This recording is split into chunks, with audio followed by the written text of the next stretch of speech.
Halo sobat penelusuran amatir, kembali lagi di channel YouTube Penelusuran Amatir.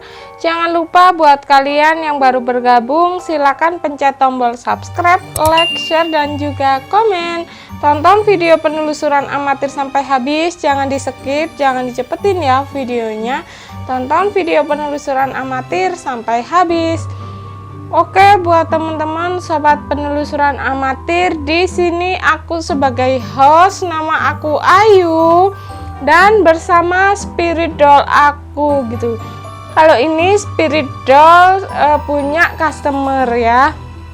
Masih proses pemblesingan, dan yang di sebelah kanan aku ada Carol dan sebelah kiri ada Tiffany. Oke, kita mulai ceritanya. Jadi cerita ini adalah part kedua dari kos angker punya kakak aku. Oke, ini dia ceritanya. Mohon maaf ya teman-teman kalau di sini pembawaan ceritanya aku sedikit bicaranya nggak terlalu jelas karena lagi sariawan. Oke, jadi di sini aku mau cerita part kedua dari kos angker yang diceritakan dari kakak aku. Jadi ini pengalaman misteri dari kakak aku yang bekerja di karaoke sebagai LC ya. Jadi ceritanya part kedua ini setelah part yang ke satu teman-temannya kakak aku mengalami gangguan mistis di kosan ini. Jadi ceritanya temen-temennya ini tuh udah nggak berani tidur di kosannya di kosannya kakak aku gitu ya. Singkat cerita, di sini tuh temen kakak aku waktu SMA, kakak aku tuh ke temen-temennya itu kayak fair gitu, deket terus. Jadi ceritanya temen kakak aku ini tuh udah kayak keluarga, udah deket banget lah gitu ya. Terus kakak aku ini selalu chat, selalu jaga kayak jaga komunikasi sama temennya gitu. Terus temennya kakak aku ini bilang, boleh nggak, namanya tuh Welas gitu ya, boleh nggak aku nginep di kos kamu bentar aja gitu. Terus cuma beberapa hari kok gitu. Terus yang kakak aku ini bilang, ya udah nginep aja, kayak ke siapa aja lu bilang sama gua gitu kan. Akhirnya temennya kakak aku ini bilang, aku malam ya di situ karena aku dinas di rumah sakit ini, karena temennya kakak aku ini perawat, pulangnya malam-malam, lokasi rumahnya tuh jauh. Jadi tuh dia kayak ngerasa dipindah ke rumah sakit ini tuh cuma perbantuan cuma beberapa hari aja, paling cuma 1 mingguan gitu. Jadi daripada bolak-balik kan ya, temennya kakak aku ini nginep di kosannya kakak aku, pulangnya kan malam ya temennya kakak aku ini. Terus kakak aku tuh bilang, kalau siang di sini aja, ya udahlah pokoknya apa yang ada di situ makan aja nggak apa-apa, stoknya ada kok mie. Kayaknya sih kayak stoknya tuh kayak makanan-makanan yang nggak basi, makanan siap saji gitu, kayak mie, snack kayak gituan, kopi juga ada. Terus kakak aku ini siangnya tuh sama temennya di situ, dia tuh kayak lagi ngobrol gitu. Terus kakak aku ini bilang, di situ tuh ada sungai. Wah, mandi di sungai enak nih. Yang temennya kakak aku tuh bilang mandi di sungai tuh enak.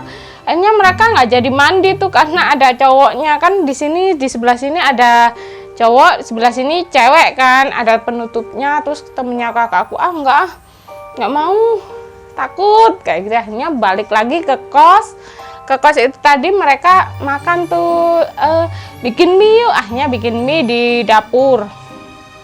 Terus posisi itu tuh mendung, jadi pagi tuh mendungnya tuh gelap gitu ya. Jadi kayak nggak gimana ya, kayak udah sore gitu kelihatannya, padahal tuh masih pagi, jam 10-an lah. Masak mie di situ. Kakak aku tuh temennya kakak aku tuh ngelihat anak kecil manjat-manjat di pohon rambutan yang ada di situ. Terus temennya kakak aku tuh bilang, di sini ada anak kecilnya ya, anak kecil boleh masuk ya di sini. Hah, apaan, di sini nggak ada anak kecil tuh nggak pernah masuk ke area kosan situ, dan penghuni di sini tuh juga nggak ada yang nggak ada yang anak kecil gitu. Hah, itu anak siapa tuh main di pohon rambutan? Mana itu, dia panjat-panjat kayak gitu kan. Terus sama temennya kakak aku ini disamperin lah anak itu tadi.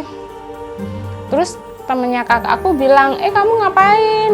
Dia tuh diem aja di atas pohon sambil ngambilin buah rambutan yang masih ijo-ijo gitu. Terus temennya kakak aku tuh bilang, jangan diambilin, kan masih mentah, sayang kan kalau nggak kemakan gitu. Terus dia tuh diem aja gitu, anak ini tuh diem aja. Terus temennya kakak aku tuh gini, manggil nama kakak aku, Widya, ini siapa sih nih, anaknya nggak mau turun ngambilin rambutan yang mentah-mentah, nggak sayang, nggak dimarahin bu kos apa kayak gitu. Mana? Yang kakak aku tuh nyamperin lah, mana itu, mana anaknya. Jadi anaknya itu tadi tuh nggak ada yang manjat pohon itu tadi, padahal itu tuh di pagi hari siang bolong gitu ya. Aneh banget, tuh anak lewat mana kayak gitu kakak aku. Mana, nggak ada tuh. Lu mah ngapain sih, ayo masuk kayak gitu. Terus temennya kakak aku tuh kayak heran, kenapa ya kok bisa ya gitu. Terus pas malamnya tidurlah tuh di kosannya kakak aku. Temennya kakak aku tuh kayak nggak bisa tidur, jadi dia tuh kalau di rumah orang, kalau nggak di rumah sendiri tuh nggak bisa tidur. Akhirnya dia mainan HP, pakai headset gitu ya. Kakak aku ini udah tidur tuh, udah ngorok-ngorok. Terus dia tuh dengerin headset, kayak ada denger ketuk pintu, padahal kan dengerin headset ya, kan harusnya kayak nggak terlalu kedengeran, tapi ini tuh kedengeran. Terus akhirnya temennya kakak aku ini buka pintu, gak ada siapa-siapa, dilihat tuh jam 12, tutup lagi lah. Dia tidur lagi pakai headset, tapi sebelum pakai headset mau dipakai kayak ada dok dok dok kayak gitu. Bunyinya tuh kayak bukan diketuk, tapi kayak kepala diaduin ke pintu kamar gitu ya. Akhirnya temen kakak aku ini penasaran dong, akhirnya ngintip lah di jendela. Mana, pas tengok ke kanan, tengok ke kiri gini, itu ada pocong di depan kamar kos penghuni kos sebelah. Itu tuh kepalanya dibentur-benturin ke pintunya, jedek kayak gitu. Dia tuh langsung kayak kaget, tapi ini mulutnya tuh sambil diginiin gitu, sambil lihat. Pas dia lihat gini terus, si pocongnya itu habis jedek gini tuh langsung noleh dong ke temennya kakak aku, ke arah jendelanya kakak aku gini tuh. Katanya tuh mukanya hancur, gosong, matanya merah, mukanya tuh gosong kayak merekat-merekat, kayak apa ya, kayak darah gitu loh. Temennya kakak aku tuh langsung kayak teriak. Terus kakak aku tuh bangun, kenapa? Ternyata dia tuh udah tidur di kasur gitu. Sama kakak aku dibangunin, kenapa lo teriak-teriak aja, udah malam pula. Terus dia tuh bangun, loh kok aku di sini? Padahal kan dia ngintip tuh posisinya, kok dia tidur di kasur gitu. Apa mimpi ya? Temen kakak aku tuh gitu, tapi dia tuh takut gitu ya. Dia tuh gini, gila, takut banget gue, mimpinya serem banget. Mimpi apa bukan ya? Tapi kok kayak beneran gitu. Terus kakak aku gini, mimpi kali, kamu nggak baca doa ya gitu. Terus temennya kakak aku, bacalah, kan temennya kakak aku ini Kristen kan, bacalah pasti. Tapi kok aneh ya, kayak beneran nyata gitu. Alah, ya udah tidur lagi yuk. Akhirnya ini yang part ketiga ini tuh teman kakak aku punya cerita waktu dia dinas di rumah sakit, salah satu rumah sakit di sini gitu ya. Jadi kan dia perawat banyak, sering shift malam gitu. Jadi ceritanya akan menyusul di cerita selanjutnya. Terima kasih buat kalian yang sudah menonton channel YouTube Penelusuran Amatir, dan tunggu kita di next video. Bye bye.